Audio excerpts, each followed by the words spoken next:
नमस्कार जैन साथियों, मैं प्रशांत दुबे आप सभी का हार्दिक स्वागत करता हूं आपका अपने ऑनलाइन प्लेटफॉर्म अड्डा 24/7 टीचिंग एग्जाम में। जैसा साथियों आपको पता है कि आपके 10 मई से आपके कह सकते हैं फॉर्म स्टार्ट हो गए हैं, 10-11 मई से। और मुझे उम्मीद भी है कि आप लोग बढ़िया से तैयारी कर रहे होंगे, लेकिन मैं आपको एनवायरनमेंट पढ़ाता हूं और आपके मैसेज भी आते हैं कि सर मेरा 2 बार से रह गया है, सर 2 नंबर से रह गया है, सर हम लगातार 2 बार दे चुके हैं, सर समस्या होती है। तो इन सारी चीजों को देखते हुए अब हम आपके लिए कुछ विशेष लेकर आए हैं। तो सबसे पहले एक साथियों आप सभी से निवेदन करूंगा, इस सेशन को सबसे पहले आप लोग शेयर कर दीजिएगा, क्योंकि आपको पता है कि मैं जो भी बताऊंगा आपके हित के लिए बताऊंगा और कह सकते हैं अगर उसको फॉलो किया है तो गारंटी के साथ कह रहा हूं एक अच्छा स्कोर भी होगा, सारी चीजें हैं। तो आप पीछे थंबनेल भी देख रहे होंगे कि सीटेट सितंबर 2026 कैसे करें ईबीएस में 28 नंबर का स्कोर, यानी 28 नंबर प्लस कैसे लेकर आए, 28 नंबर 29 नंबर ऐसे नंबर जो आते हैं कैसे आने चाहिए। जैसे हमने आपको इस बार 7 और 8 फरवरी एग्जाम हुआ है, मैं विथ प्रूफ के साथ दिखा सकता हूं कैसे क्या बच्चों ने स्कोर किया है और कौन सी स्ट्रेटजी जो है अपनाई है, किस आधार पर कार्य किए हैं, सारी मैं चर्चा करूंगा। सबसे पहले तो एक बार हो सके इस सेशन को शेयर कर दीजिएगा। दूसरी बात कहूंगा कि आपको किसी प्रकार दिक्कत आ रही है, क्योंकि आप लोग कमेंट करते हो, मैसेज करते हो, सर ये समस्या है एप्लीकेशन लेकर या आपके कोई बैच को लेकर कोई समस्या आ रही है, कुछ पूछना चाहते हो, तो सबसे पहले आपको जो स्क्रीन पर नंबर दे रखा है इस नंबर पर आप कॉल कर लीजिएगा। अगर किसी प्रकार की दिक्कत आ रही है तो इस नंबर पर आप कॉल करोगे, आपकी हर तरीके की समस्या समाधान इस नंबर पर आपकी हो जाएगी। ठीक है, चलिएगा। तो चलिए साथियों स्टार्ट करते हैं। आपके सीटेट सितंबर 2026 कैसे करें ईबीएस 28 प्लस स्कोर, ये आपकी विधिवत रहती है। साथियों हम 3 बातें आपसे करने वाले हैं, अगर आपको उसको आपने स्वीकार किया तो किसी की ताकत नहीं जो अच्छा स्कोर करने से रोक ले। पहली बात, अगर आपकी बात करते हैं ईबीएस में, ईबीएस जो होती है आपके पेपर फर्स्ट में आती है, आपको भी पता है। और पेपर फर्स्ट में जो रहती है इसमें अगर बात करते हैं टोटल कितने क्वेश्चन होते हैं, 30 प्रश्न होते हैं।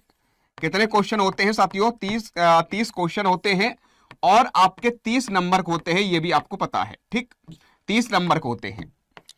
अब आपके पता है साथियों कि सर एक अच्छा स्कोर जब भी आप देखोगे कहीं 17 नंबर, कहीं 22 नंबर, कहीं 20 नंबर, 18 नंबर ऐसे ही आते हैं।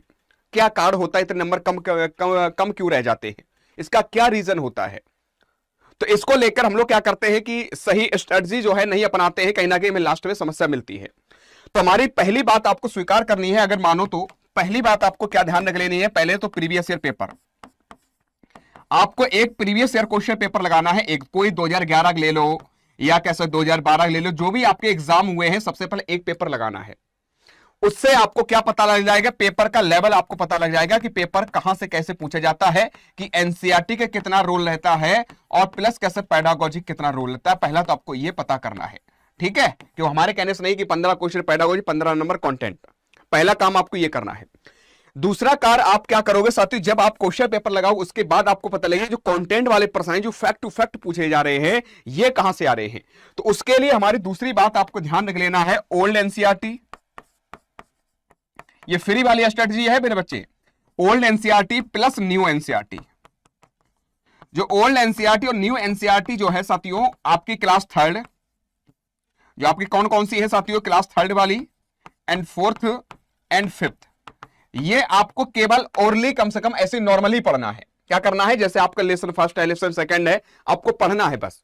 इसमें जो आपके महत्वपूर्ण है, जैसे पहला अगर थर्ड क्लास पढ़ोगे उसमें चींटियों के बारे में बताया गया है, उसमें जीव जंतुओं के बारे में बताया गया है, उसमें रेशम कीट के बारे में बताया गया है, तो उनको वन लाइनर में अपनी कॉपी में नोट कर लेना, जिससे क्वेश्चन आपके पूछे जाएंगे कि ऐसा कौन सा कीट है जो अपनी मादा को कई किलोमीटर दूर से पहचान लेता है। तो आपकी एनसीईआरटी बुक में दे रखा है, सीधा सीधा आपको पता होगा, तो आपको वो वन लाइनर में चीजें लिख लेनी है। तो ये भी आपको ध्यान रख लेना, इसको भी आपको स्वीकार कर लेना है। इसके बाद हम लोग क्या करेंगे, ये आपने न्यू और ओल्ड एनसीईआरटी पढ़ ली, फिर इसके बाद कह सकते हैं आपको 2011 से लेकर 2025 जो अभी 7 और 8 फरवरी पेपर हुआ है, तो 7 और 8 फरवरी को जो आपका पेपर हुआ है, 8 फरवरी 2026 में, यहां तक के जितने भी आपके ऑनलाइन और ऑफलाइन पेपर हुए हैं, कम से कम कितनी बार साथियों, आपको 6 से 7 बार, मिनिमम 7 बार लगाने हैं। अभी से लगाना प्रारंभ कर दो, तब आपका एक अच्छा ईवीएस में ही नहीं पूरे आपके कह सकते 110 120 स्कोर हो जाएगा। हर एक सब्जेक्ट में मेरे बच्चे अगर रही आपके स्ट्रेटजी आपने अपनाई तो 110 नंबर से कम नहीं आपके रहने वाले हैं, ठीक है ना। तो इतनी सारी 3 बातें हमारी ध्यान रख लेनी है। पहली बात आपको क्या है, एक प्रीवियस पेपर लगाना, उससे आपको पता लग जाए कैसा क्या प्रश्न रहता है। दूसरी बात आपको एनसीईआरटी पर, तीसरा बात मेरे साथियों आपके 2011 से 2024 तक के प्रीवियस ईयर। अब आपके दिमाग बनना, सर पेडागोजी लेकर हम क्या करें, सर पेडागोजी हमारी कवर नहीं होती है, पेडागोजी जो रहती है हमेशा गलत होते हैं। तो पेडागोजी में अगर बात करते हैं, आपका सिलेबस जो दे रखा है, सिलेबस है उसके अकॉर्डिंग जैसे आप पे पूछा जाता है सतत एवं व्यापक मूल्यांकन क्या है, एकीकृत इंटीग्रेटेड क्या है, आपसे पूछा जाता है कि पर्यावरण अध्ययन पढ़ाने का उद्देश्य क्या होता है ना। तो ये सारी चीजें हैं, इनको आपको कवर करना है। उसके लिए आपको क्या करना पड़ेगा, तो आप सभी के लिए हम रोज रात 9 बजे क्लास देते हैं, डेली लाइव क्लास हम देते हैं साथियों। आप पढ़ो या ना पढ़ो, तुम्हारे के लिए हमने चीजें तैयार करी हैं। रोज रात 9 बजे जो आपकी क्लास हो रही है, 9 PM पर जो क्लास होगी, इसमें आपको कह सकते हैं पेडागोजी भी हम ही कवर करवाएंगे, पेडागोजी भी आपकी कवर होगी, और प्लस कह सकते हैं जो आपका कंटेंट जो आता है यह कंटेंट भी हम ही कवर करवाएंगे। और जब आपका एग्जाम हॉल में बैठोगे, यहां से ही आपको सारी चीजें देखने को मिल रही होंगी, ये मेरा आपसे वादा है। तो ये चीजें जो हमने बताई है, आपकी जिम्मेदारी हमारे ऊपर है, आपकी रिस्पॉन्सिबिलिटी हमारे ऊपर है। तो ये संभवतः तय है कि जब आप एग्जाम हॉल में बैठे होगे तो यहां से ही चीजें देखने मिलेंगी। और अगर तुम्हें विश्वास ना हो रहा हो तो एक काम करिएगा, यूट्यूब पर एक काम EBS बाय प्रशांत से सर्च करना है, मेरी 6 फरवरी वाली क्लास देखना है। आप 6 फरवरी मैंने एक मैराथन दी थी, 1 फरवरी से लेकर 6 फरवरी तक क्लास से देखना है। तुम लास्ट 6 फरवरी देख रहे हो, उसके बाद 7 फरवरी और 8 फरवरी पेपर उठाकर देखना है। तुम्हें खुद विश्वास हो जाएगा मैं क्या पढ़ाता हूं, कैसे पढ़ाता हूं, ठीक है ना। तो उसकी तुम्हें पूरा आपको उदाहरण दे रहा हूं, बिल्कुल देख सकते हो, चेक कर सकते हो आप, आपके पास सारे साधन है, यूट्यूब पर पड़ी हुई है क्लास है। 6 फरवरी वाली क्लास देखना, उसके बाद 7 फरवरी वाला आपका जो एग्जाम हुआ है और 8 फरवरी वाला एग्जाम हुआ है उसको देखना। खुद आपको विश्वास हो जाएगा मैं क्या पढ़ाता हूं, कैसे पढ़ाता हूं। तो मेरी गारंटी है साथियों, अगर आप रोज पढ़ोगे, रेगुलर पढ़ोगे, सफलता आपके नजदीक होगी। और जिसके दिमाग चल रहा होगा आज नहीं तो कल पढ़ लेंगे, कल नहीं तो परसों पढ़ लेंगे, अभी सितंबर बहुत लंबा समय है, हम बाद में पढ़ लेंगे, तो साथियों ये समझ लेना है कि रिजल्ट जो आपका पेपर फर्स्ट और पेपर सेकंड में जो 25% रहता है, ये हमेशा इससे नीचे ही जाएगा, 20% पर आ जाएगा, ये बढ़ेगा नहीं। जो हमारे अंदर हमने और आपने सही समय पर डिसीजन ना लिया, तो ये समस्या हमें और आपको मिलेगी।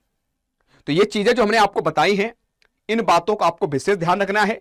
सीटेट के लिए रोज रात 9 बजे मैं क्लास दे रहा हूं, उसको आप लोगों को ज्वाइन करना है।